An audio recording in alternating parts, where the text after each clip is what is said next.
दोस्तों, एक लड़की हर रोज की तरह कॉलेज में पढ़ाई करने के लिए जा रही थी। तभी उसके मोबाइल पर एक शर्मा जी का फोन आ जाता है।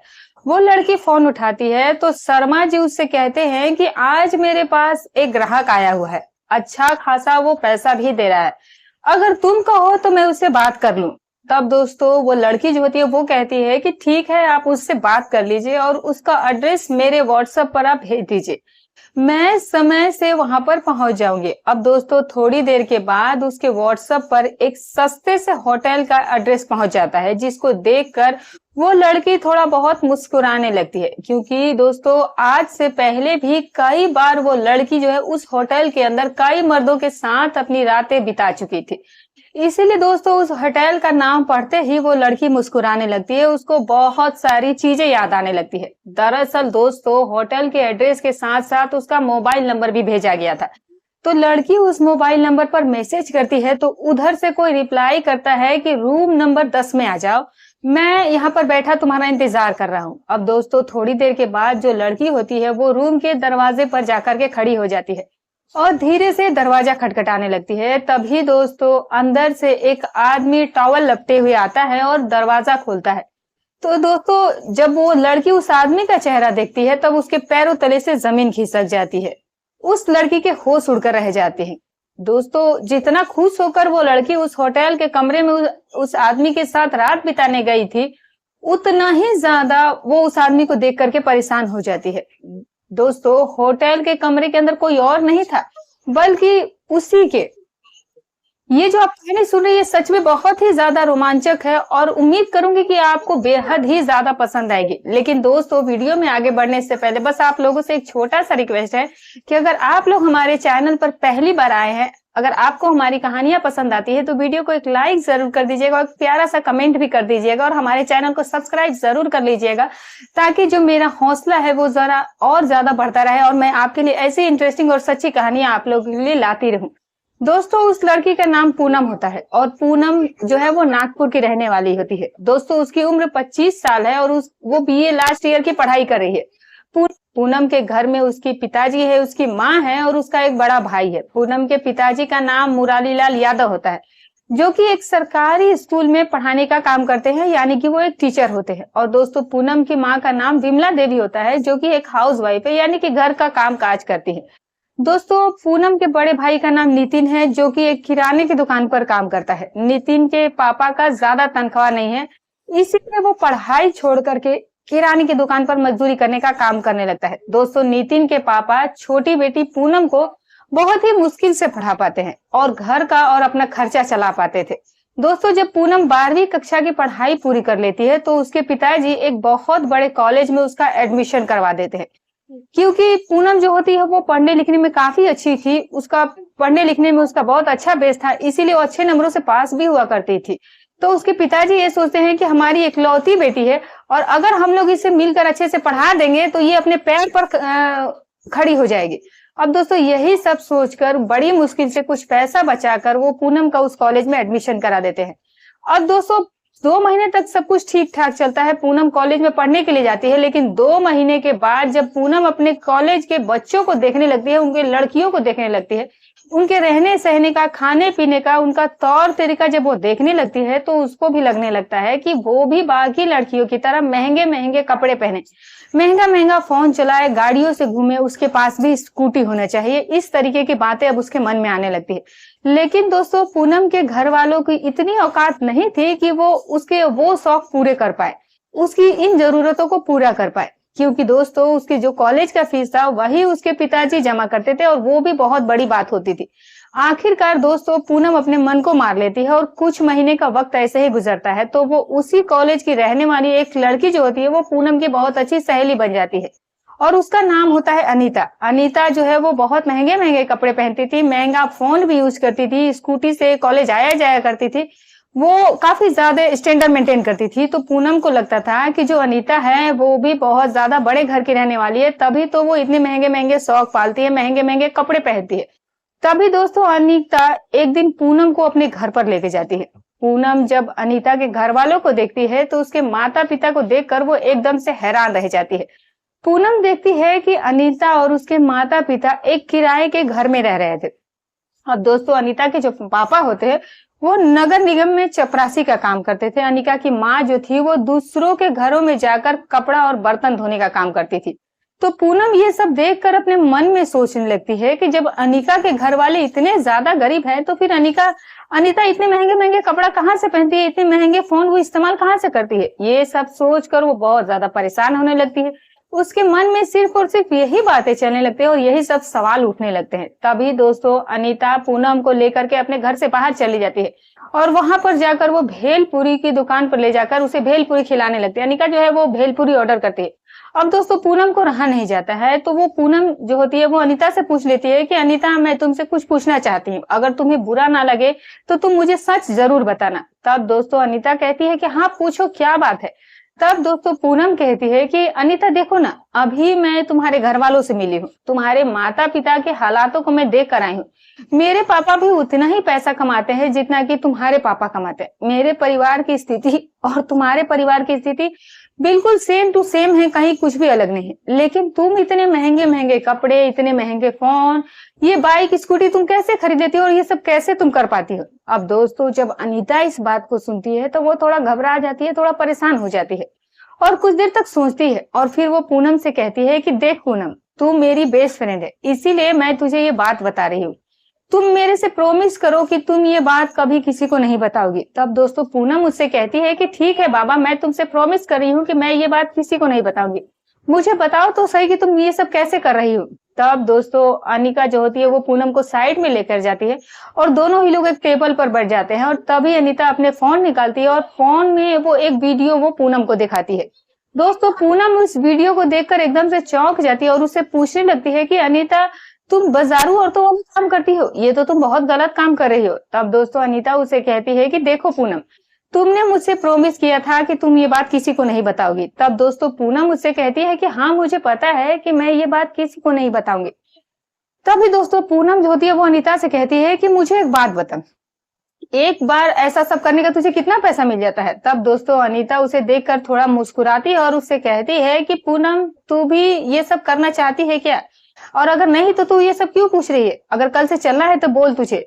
तब दोस्तों पूनम कहती है कि नहीं यार, मैं ये सब काम नहीं करना चाहती हूँ, मैं तो बस तुमसे ऐसे ही पूछ रही हूँ, बताओ ना मुझे अनीता कि तुम्हें एक बार ये सब काम करने में कितना पैसा मिल जाता है। तब दोस्तों अनीता उसे कहती है कि देख पूनम, अगर ग्राहक अच्छा है तो एक बार में 4 से 6 हजार रुपए के बीच में हमें पैसे मिल जाते हैं, ज्यादा समय भी नहीं देना पड़ता है। तब दोस्तों पूनम उससे कहती है कि एक बार में इतने सारे पैसे तुम्हें मिल जाते हैं। अब दोस्तों पूनम जो होती है अपने मन में सोचने लगती है कि 4-5 हजार रुपए तो वाकई में बहुत ज्यादा होता है, वो भी सिर्फ कुछ घंटों के। तभी दोस्तों पूनम उससे कहती है कि अनीता अगर ये बात किसी को पता चल जाएगा तो बहुत ज्यादा प्रॉब्लम नहीं हो जाएगी। तब दोस्तों अनीता उसे कहती है कि यार देख, मैं तो काफी लंबे समय से ये सब काम कर रही हूँ और आज तक किसी को कुछ पता भी नहीं चला है, और शायद आगे किसी को कुछ पता ना चले तो तुम चलोगी तो बोलो। तब दोस्तों पूनम कहती है कि नहीं बाबा, मैं तो नहीं जाने वाली। तब दोस्तों अनीता उसे कहती है कि यानी तू कल चलेगी। अब दोस्तों इस बात को सुनकर जो पूनम होती है वो मुस्कुराने लगती है और अपनी जो नजरें है वो नीचे झुका लेती है और वो शर्माने लगती है। तो अनीता समझ जाती है कि पूनम भी ये काम करना चाहती है और उसका भी इस काम में मन करने को कह रहा है। तभी दोस्तों अनीता पूनम से कहती है कि यार देखना, मैंने आज से पहले ये सब काम किसी के साथ नहीं किया। तब अनीता उसे कहती है कि तू ये क्या बात कर रही है, सच में तूने ऐसा कुछ नहीं किया, आज से पहले तूने कभी किसी के साथ ये सब कभी नहीं किया। तब दोस्तों पूनम कहती है कि हाँ सच में मैंने ऐसा कभी कुछ नहीं किया। तब दोस्तों अनीता पूनम से कहती है कि देख, अगर आज से पहले तूने ये सब काम नहीं किया और ये तेरा पहली बार है तो तुझे 2, 4, 5 हजार रुपए नहीं बल्कि तुझे 80 हजार रुपए मिलेंगे। अब दोस्तों इस बात को सुनकर के पूनम एकदम से चौंक जाती है और पूनम अनीता से कहती है कि रात को तो मैं ये सब काम नहीं कर पाऊंगी। तब दोस्तों अनिका उससे कहती है कि पागल तू बुद्धू है क्या, तुझे रात को ये सब करने के लिए कह कौन रहा है, तुझे तो बस दिन में जाना होगा। तब दोस्तों पूनम उससे कहने लगती है कि अनिका मुझे तो ये सब काम करने में बहुत डर लग रहा है। तब दोस्तों अनीता उससे कहती है कि पागल तुझे इसमें डरने की कोई जरूरत नहीं है, मैं तेरे साथ हमेशा रहूंगी और तुम्हें कोई प्रॉब्लम नहीं होगी। तब दोस्तों पूनम कहती है कि ठीक है, अब मैं अपने घर जा रही हूँ। तब दोस्तों अनिका उसे कहती है कि लेकिन जब कल कॉलेज आना तो थोड़ा जल्दी आ जाना। तब दोस्तों पूनम कहती है कि क्यों, क्या काम है, मैं जल्दी क्यों आऊंगी। तब अनीता कहती है कि मैं कल तुझे एक ऐसे इंसान से मिलवाने लेकर के चलूंगी जो बहुत खास है। अब दोस्तों इस बात को सुनकर पूनम मुस्कुरा उठती है और फिर वहां से वो अपने घर के लिए चली जाती है। दोस्तों उस समय शाम हो चुका था, तो पूनम अपनी माँ के साथ घर का काम-काज करने में व्यस्त हो जाती है। उसके पापा भी उस वक़्त जो है वो ऑफिस से अपने घर आ जाते हैं और उसका जो बड़ा भाई है वो भी दुकान से घर आ जाता है। तो सभी लोग मिल-जुल कर बातचीत करते हैं और बैठकर रात को एक साथ डिनर करते हैं और फिर जो पूनम है, फिर वो अपने कमरे में सोने के लिए चली जाती है। लेकिन दोस्तों पूनम जब अपने कमरे में सोने के लिए जाती है तो उसके मन में उसी की अनिका की यानी बातें चल रही थी, उसी का ख़्याल उसके मन में बार-बार आ रहा था। पूनम अपनी इज्जत को भूल जाती है और अपने शौक को पूरा करने के चक्कर में वो ये सब काम करने का फैसला ले लेती है। दोस्तों उस समय पूनम का बड़ा भाई भी इसी कमरे में सोया करता था। पूनम के माता-पिता का अलग कमरा था, वो लोग अलग कमरे में सोया करते थे और पूनम का भाई जो है वो एक कमरे में सोया करते थे। उस समय रात के 12 बज रहे थे और पूनम के मन में सिर्फ और सिर्फ यही बातें चल रही थी कि उसके पास अगर 80,000 रुपए आएंगे तो वो उन पैसों का क्या-क्या खरीदेगी, उन पैसों से वो क्या-क्या करेगी। यही सारी बातें जो है उसके मन में लगातार चल रही थी और ये सब सोचकर वो बहुत ज्यादा खुश भी हो रही थी। अब दोस्तों रात को इसी बीच कब उसे नींद आ जाती है, ये सब सोचते-सोचते ये उसको पता तक नहीं चलता है। सुबह में उसे जल्दी कॉलेज भी जाना था, तो वो मम्मी के साथ जल्दी से घर का काम करती है और खाना बनाकर, टिफिन बनाकर वो सीधे अपने कॉलेज के लिए निकल जाती है। दोस्तों उस समय कॉलेज पर अनिका आई नहीं थी, तो पूनम जो है वो कॉलेज के गेट पर खड़ा होकर अनीता का इंतजार करती है। तो थोड़ी देर के बाद अनीता भी वहां पर आ जाती है। तो अनीता जो है वो पूनम से कहती है कि पूनम आज तू बहुत खूबसूरत लग रही है, आज तो तू बन ठन करके आई है, क्या बात है। इस बात को सुनकर जो पूनम है वो मुस्कुराने लगती है और पूनम उससे कहती है कि आज तू इतना लेट क्यों आई है, मैं कब से तेरा यहाँ पर इंतजार कर रही थी, चलो अब जल्दी कॉलेज के अंदर चलते हैं, नहीं तो फिर गेट बंद हो जाएगा। तब दोस्तों अनिका पूनम से कहती है कि अरे नहीं नहीं, हम लोग कॉलेज के अंदर नहीं जाएंगे, हम लोगों को कॉलेज के अंदर नहीं जाना है, हम लोगों को कहीं और चलना है। अब दोस्तों अनिका जो है अपने कॉलेज के बाहर ही खड़ा होकर एक ऑटो रिक्शा वाले को रुकवाती है और फिर दोनों ही ऑटो रिक्शा में बैठते हैं। तभी दोस्तों अनिका पूनम से कहती है कि तुम्हें देखने के लिए एक आदमी वहां होटल पे आ रहा है, उसके सामने तुम घबराना नहीं, जैसा वो बोले तुम वैसा ही हाँ में हाँ मिलाकर। तब दोस्तों पूनम कहती है कि ठीक है। अब दोस्तों कुछ देर के बाद ऑटो रिक्शा वाला इन दोनों को एक सस्ते होटल पे ले जाकर छोड़ देता है। फिर अनिका जो है वो पूनम को लेकर के होटल को अंदर चली जाती है। कुछ देर तक वो लोग इंतजार करते हैं, तभी दोस्तों दरवाजे की बेल बजती है और जब अनिका दरवाजा खोलती है तो पूनम देखती है कि दरवाजे के बाहर एक काला आदमी खड़ा है जिसका पेट भी निकला हुआ था। उसकी उम्र तकरीबन 50 से 55 साल के आसपास की रही होगी। तभी दोस्तों अनिका उससे कहती है कि आइए शर्मा जी, आइए अंदर बैठिए। अब दोस्तों इस बात को सुनकर देखकर पूनम जो है वो समझ जाती है कि उस आदमी का नाम शर्मा जी है। शर्मा जी जो है वो कमरे के अंदर आते हैं, सोफे पर बैठते हैं, चाय पानी नाश्ता वगैरह किया जाता है। तभी दोस्तों शर्मा जी के मोबाइल पर फोन आ जाता है, तो शर्मा जी इधर से कहते हैं कि भाई थोड़ा सब्र करो, अभी लड़की को मैं यहाँ देखने आया हूँ, उसको पहले देख लेता हूँ, फिर मैं तुमको फोन करके बताता हूँ कि क्या करना है। दोस्तों शर्मा जी फोन रखते हैं और अनिका से कहते हैं कि अनिका तुम इससे बात कर लो, कोई प्रॉब्लम तो नहीं होगी, ये लड़की ये सब करने के लिए तैयार तो है ना, इसको अपने तरीके से सब कुछ तुम समझा देना। तब दोस्तों अनिका कहती है कि ठीक है, मैं उसे अपने तरीके से सब कुछ समझा दी हूँ। तब दोस्तों शर्मा जी दोबारा उस व्यक्ति को फोन मिलाते हैं और उससे बात करते हैं और उससे कहते हैं कि ठीक है, मैं इस लड़की को वहां पर भेज रहा हूँ। तभी दोस्तों शर्मा जी अनिता से कहते हैं कि अनिका देखो 80,000 रुपए में बात हो गई है, एड्रेस मैं तुम्हारे व्हाट्सएप पर भेज दे रहा हूँ, इसमें से 10% मेरा जो कमीशन होता है वो रात को भिजवा देना। इतना कहने के बाद शर्मा जी वहां से चले जाते हैं। तब दोस्तों अनीता जो होती है वो पूनम से कहती है कि चलो मैडम अब तुमको वहां पर चलना है और वहां पर तुम्हारा कोई इंतजार कर रहा है, तो अच्छे से कपड़े पहन लो, थोड़ा सा अच्छे से मेकअप कर लो ताकि खूबसूरत लगोगी। अब दोस्तों पूनम उसके बताए अनुसार अच्छे से तैयार हो जाती है। फिर अनिका जो है वो पूनम को लेकर उस होटल से लेकर के दूसरे होटल पर जाती है। वहां जाने के बाद अनिका पूनम से कहती है कि देखो पूनम, ज्यादा परेशान मत होना, कोई ऐसा गड़बड़ मत कर देना, जैसे मैंने तुम्हें समझाया है ठीक वैसा ही करना, जैसा वो तुमसे कहेगा तुम ठीक वैसा ही करना। तब दोस्तों पूनम कहती है कि ठीक है। अब दोस्तों अनिका पूनम को होटल के बाहर छोड़कर वो खुद वापस आ जाती है और पूनम को होटल के अंदर भेज देती है। दरअसल दोस्तों वो होटल नहीं था बल्कि एक आलीशान बंगला था। पूनम जब उस बंगले को देखती है तो वो देखकर बहुत ज्यादा हैरान हो जाती है, क्योंकि दोस्तों अपनी जिंदगी में वो पहली बार इतना बड़ा बंगला जो है वो अपनी आंखों के सामने देख रही थी। और तभी दोस्तों सामने वाले कमरे से एक बहुत बड़ा बॉडी बिल्डर टाइप आदमी निकलता है जिसकी उम्र 50 साल के आसपास होती है। सांवला सा उसकी रंगत होती है। वो आदमी पूनम के पास आता है और फिर उसको सोफे पर बैठने के लिए कहता है और खुद भी उसके बगल में आकर सोफे पर बैठ जाता है। दोस्तों वो आदमी इससे पूछता है कि क्या तुम पानी पियोगी? तब दोस्तों पूनम कहती है कि जी अंकल जी। तब दोस्तों वो आदमी कहता है कि अंकल जी। तब दोस्तों पूनम उसे कहने लगती है कि सॉरी अंकल जी, गलती से निकल गया। तब दोस्तों वो आदमी कहता है कि कोई बात नहीं, तुम अच्छे घर की लगती हो, तुम्हारा ये पहली बार है क्या सब कुछ? तब दोस्तों पूनम उसे कहती है कि जी अंकल जी, और फिर वो सॉरी बोलती है। तो दोस्तों बाद में वो आदमी उसे कहता है कि देखो बेटा, कोई बात नहीं, तुम मुझे अंकल कह करके बुला सकती हो। तब दोस्तों पूनम उससे पूछती है कि अंकल जी आपका नाम क्या है? तब वो बताता है कि मेरा नाम सौरभ शर्मा है। फिर वो पूछता है कि तुम्हारा नाम क्या है? तब पूनम कहती है कि मेरा नाम पूनम है। तब वो फिर पूछता है कि तुम कौन सी ईयर की पढ़ाई कर रही हो? तब पूनम उसे बताती है कि मैं अभी बीए की पढ़ाई कर रही हूँ अंकल जी। तब वो पूनम को एक कमरे के अंदर ले जाता है। तो पूनम जो है एक दुल्हन की तरह एक बेड पर जाकर के बैठ जाती है। फिर थोड़ी देर के बाद अंकल जी एक टॉवल लपेटकर बाथरूम से बाहर निकलता है और वो काम वहां पर वो करना शुरू कर देता है जिस काम के लिए पूनम वहां पर गई हुई थी। दोस्तों पूनम को बहुत ज्यादा थकान महसूस हो रही थी। वो बेड पर पड़े पड़े उसे कब नींद आ जाती है उसे कुछ पता ही नहीं चलता है। और शाम के 5 बज जाते हैं। दोस्तों शाम के 5 बजे पूनम जो है वो बिस्तर से उठकर बाथरूम में जाती है, नहाती धोती है और फिर थोड़ी देर बाद वो अंकल को आवाज लगाती है। तो उधर से कोई आवाज नहीं आती है। तो जो पूनम होती है वो जब कमरे से बाहर निकलती है तब देखती है कि एक 45 साल की महिला किचन से बाहर निकल रही होती है और पूनम को देखकर वो मुस्कुरा रही होती है। तभी दोस्तों वो महिला पूनम से कहती है कि बेटा तुम उठ गई, आ जाओ सोफे पर बैठ जाओ, मैं तुम्हारे लिए चाय बना करके लाती हूँ। दोस्तों अब पूनम जो है चुपचाप से जाकर सोफे पर बैठ जाती है। तभी वो महिला पूनम से पूछती है कि बेटा तुम्हारा नाम क्या है? तब दोस्तों ये कहती है कि आंटी मेरा नाम पूनम है। फिर दोस्तों पूनम पूछती है कि आंटी आप कौन है?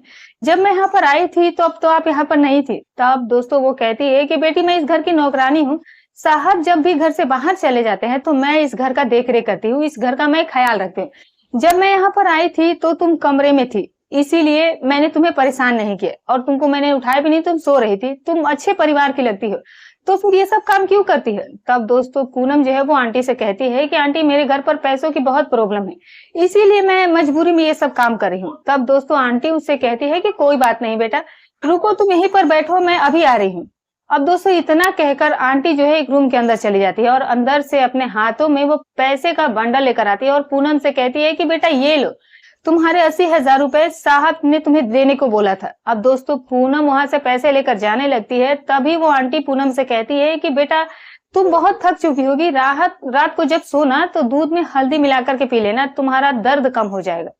तब फिर पूनम कहती है कि ठीक है आंटी। इतना कहने के बाद पूनम जो है वो उस बंगले को देखते हुए उस बंगले से बाहर निकल जाती है और अनिका को फोन करती है। तो अनिका जो है फिर उसे एक पता बताती है और उसे वहां पर बुला लेती है।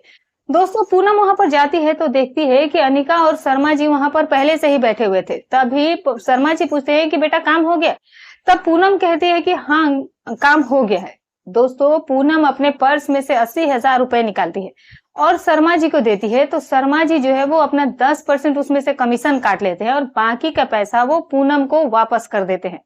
दोस्तों शर्मा जी घर जाते जाते पूनम से कहते हैं कि मेरे पास एक और ग्राहक है, मैं तुम्हें बताऊंगा कि तुम्हें कब जाना, तो तुम्हें तैयार रहना।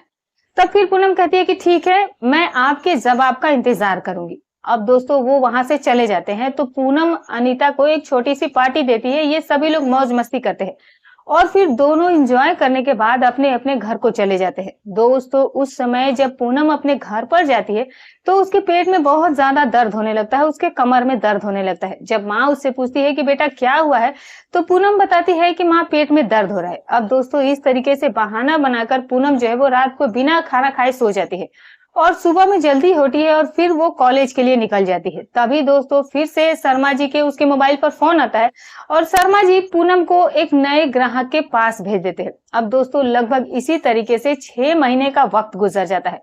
पूनम जो है वो हर रोज ग्राहक के पास जाती है और मिलती है और इन 6 महीनों में पूनम जो थी वो पूरे तरीके से बदल चुकी थी। उसके पास बहुत ज्यादा पैसे हो गए थे, उसकी लाइफ स्टाइल बिल्कुल ही चेंज हो चुकी थी, उसके शौक भी पूरे हो रहे थे। पूनम अपने माता पिता से झूठ बोल बोल कर महंगे महंगे कपड़े खरीदने लगी थी, महंगे फोन भी यूज करने लगती थी, दोस्तों के साथ पार्टी भी करने लगी थी। लेकिन दोस्तों तभी अचानक से पूनम के जीवन में एक ऐसा टाइम आता है जिसकी उसने कभी कल्पना ही नहीं की थी। दोस्तों हुआ ये था कि हर बार की तरफ फिर से शर्मा जी का फोन पूनम के मोबाइल पर आता है और शर्मा जी एक नए ग्राहक के बारे में पूनम को बताते हैं और फिर उससे कहते हैं कि अगर तुम कहो तो मैं उससे बात कर लूं, वो अच्छा पैसा पैसा देकर जाएगा। तब दोस्तों पूनम कहती है कि ठीक है, आप उससे बात कर लीजिए और उनका एड्रेस मेरे व्हाट्सएप पर आप भेज दीजिए। अब दोस्तों इस तरीके से शर्मा जी उस व्यक्ति से डीलिंग कर लेते हैं, बातचीत कर लेते हैं और पूनम के मोबाइल पर उसके होटल का एड्रेस और उसका मोबाइल नंबर भेज देते हैं। अब दोस्तों पूनम जो होती है वो उस होटल का नाम पढ़ती है तो वो मुस्कुराने लगती है, क्योंकि अक्सर उसे उसी होटल में ग्राहक बुलाया करते थे और वो कई बार वहां जा चुकी थी। दोस्तों पूनम जो है वो हर बार की तरह अच्छे से तैयार होकर होटल के कमरे पर पहुंचती है और जब धीरे से वो दरवाजा खटखटाती है तो कमरे के अंदर से एक व्यक्ति टॉवल लपेटकर जब दरवाजा खोलता है और जब पूनम अपनी आंखों के सामने उस व्यक्ति को देखती है तो दोस्तों पूनम के पैरों तले से जमीन खिसक जाती है, उसके तो होश उड़कर रह जाते हैं। क्योंकि दोस्तों कमरे के अंदर जो व्यक्ति था ना, वो व्यक्ति कोई और नहीं था बल्कि पूनम के पिताजी होते हैं। दोस्तों जब पूनम अपने पिताजी को इस हालत में वहां पर देखती है तो वो बहुत ज्यादा परेशान हो जाती है। उसको समझ में नहीं आ रहा था कि वहां पर वो क्या कर रहे थे और फिर उसके साथ ये सब कुछ क्या हो रहा था। तभी पूनम के पिताजी उसको कमरे के अंदर लेकर जाते हैं और उसे बैठाते हैं और फिर उससे कहते हैं कि पूनम, तुम कॉलेज के बहाने ये सब काम करती हो, तुम तो मेरा इज्जत डुबा रही हो। दोस्तों उसके पिताजी बहुत ज्यादा परेशान हो जाते हैं और उससे कहते हैं कि हे भगवान, ऐसी बेटी देने से तो अच्छा था कि आप मुझे बेटी दिए ही ना होते। दोस्तों उस समय पूनम के पापा उसको बहुत ज्यादा भला बुरा कहने लगते हैं तो पूनम को भी अपने पापा पर गुस्सा आ जाता है और वो भी अपने पापा से कहती है कि पापा, अगर मैं बाजारी हूँ तो आप यहाँ पर क्या करने के लिए आए हो। अब दोस्तों इस बात को सुनकर उसके पिताजी जो है बहुत ज्यादा गुस्सा हो जाते हैं, वो पूनम को मारने पर उतारू हो जाते हैं। तभी दोस्तों पूनम जो होती है वो अपने पिताजी से कहती है कि पिताजी, आपके पास इतने पैसे कहाँ से आए, आपकी तो इतनी सैलरी भी नहीं होती है, फिर आप मुझे देने के लिए इतने सारे पैसे कहाँ से लेकर के आए हैं। तब दोस्तों उसके पिताजी बताते हैं कि मैं बैंक में कुछ पैसे तुम्हारे शादी के लिए मैंने जमा करवाए थे, उसी पैसे को मैं यहाँ पर तुम्हें देने के लिए लाया था। तभी दोस्तों अचानक से शर्मा जी का फोन जो है वो पूनम के फोन पर आता है और शर्मा जी एक और ग्राहक के बारे में बताते हैं। तो पूनम अपने पापा के सामने शर्मा जी से कहती है कि आप उसका एड्रेस मेरे व्हाट्सएप पर भेज दीजिए, मैं 1 घंटे के बाद वहां पर पहुंच जाऊंगी। और दोस्तों फोन रखने के बाद पूनम जो है वो अपने पापा से कहती है कि पिताजी, मैं अब यहाँ से जा रही हूँ, मुझे दूसरे ग्राहक से मिलना है, आप मुझे अपने साथ घर पर रखेंगे तो भी ठीक है और अगर मुझे घर से निकाल देंगे तो भी मुझे कोई दिक्कत नहीं है, क्योंकि ना तो आप दूध के धुले हो और ना मैं कोई दूध की धुली हूँ। आप अपनी जगह पर सही हैं और मैं अपनी जगह पर सही हूँ। दोस्तों वहां पर उसके पिताजी अपनी बेटी को हर समझाने की बहुत कोशिश करते हैं, लेकिन फिर भी पूनम अपने पिताजी की बात को नहीं मानती है, उनकी बात को वो नहीं सुनती है और अपना घर परिवार वो सब कुछ छोड़ देती है। उसके पापा भी उसको घर से निकाल देते हैं। अब दोस्तों वो अब अपनी एक अलग दुनिया बसा लेती है और अब यही सब काम करने में लग जाती है। धीरे धीरे समय ऐसे ही गुजरता है तो उसका रेट अब बहुत कम होने लगा था। जैसे जैसे अब उसकी उम्र बढ़ रही थी वैसे वैसे उसका भाव और पैसा उसको कम मिलने लगा था। तब जाकर उसे एहसास होता है कि शायद उस दिन अगर उसके पिताजी जो थे वो सही कह रहे थे। वो सोचती है कि शायद उसको ऐसा कदम पहले नहीं उठाना चाहिए था, सिर्फ और सिर्फ पैसे कमाने के लिए, अपने शौक को पूरा करने के लिए उसे ऐसा नहीं करना चाहिए था। दोस्तों इस घटना को सुनने के बाद आप लोग क्या कहना चाहेंगे? अपनी राय हमें कमेंट बॉक्स में जरूर बताइएगा। तो दोस्तों अगर आपको कहानी अच्छी लगी तो एक बार लाइक जरूर कर दीजिएगा, चैनल पर नए तो सब्सक्राइब कीजिएगा। फिर मिलूंगी कल आपसे एक और नई सच्ची कहानी के साथ। तब तक अपना और अपनों का ख्याल रखें। जय हिंद।